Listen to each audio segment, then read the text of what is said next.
ज्वलन ताप किस पर निर्भर करती है? उस पदार्थ की रासायनिक प्रकृति पर निर्भर करता है। ठीक है। पेट्रोल का ज्वलन ताप केरोसिन के ज्वलन ताप से कम होता है। ओके। आप यह जानकर हैरान होंगे कि सफ़ेद फास्फोरस नामक पदार्थ का ज्वलन ताप इतना कम होता है कि वह कमरे के तापमान पर ही जल उठता है। यानी अगर सफ़ेद फास्फोरस को हम लोग ऑक्सीजन के संपर्क में रखेंगे तो क्या होगा, वह स्वतः जल जाएगा, खुद से जल जाएगा। इसलिए उसको क्या करते हैं, पानी में डुबाकर रखते हैं। किसको? सफ़ेद फास्फोरस को। समझा बात? वह कमरे के तापमान पर ही जल उठता है, इसीलिए उसे हाथ से नहीं छूते, क्या करते हैं, और पानी के अंदर रखना पड़ता है। सफ़ेद फास्फोरस को पानी के अंदर रखना पड़ता है। ठीक है। अब जलने के लिए और क्या चाहिए?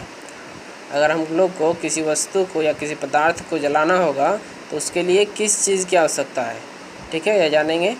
हमने जाना कि जलने की एक आवश्यक शर्त है कि पदार्थ को गर्म करके एक निश्चित तापमान पर पहुंचाना होता है।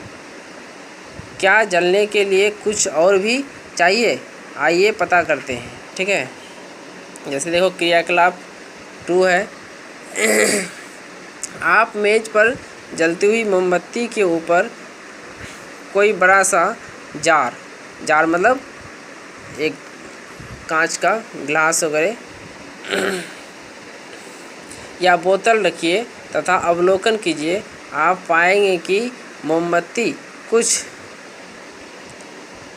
देर बाद बुझ जाती है। ऐसा क्यों होता है? दूसरी बार जब आप जलती हुई मोमबत्ती को जार से ढकते हैं तो जब उसकी ज्वाला बुझने की स्थिति में आने लगती है उस समय जार को हटा लीजिए। जार को क्या करिए? हटा लीजिए। आप क्या पाते हैं? आप पाएंगे कि मोमबत्ती की ज्वाला पहले की तरह ही हो गई है। ठीक है। मतलब एक मोमबत्ती लो और उसको एक जार से, कांच के जार से उसको ढको। अब उसको ढकने के बाद देखोगे कि मोमबत्ती क्या है, बुझने वाला है।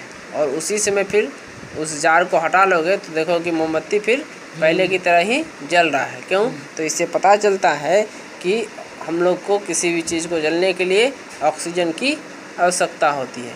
ओके।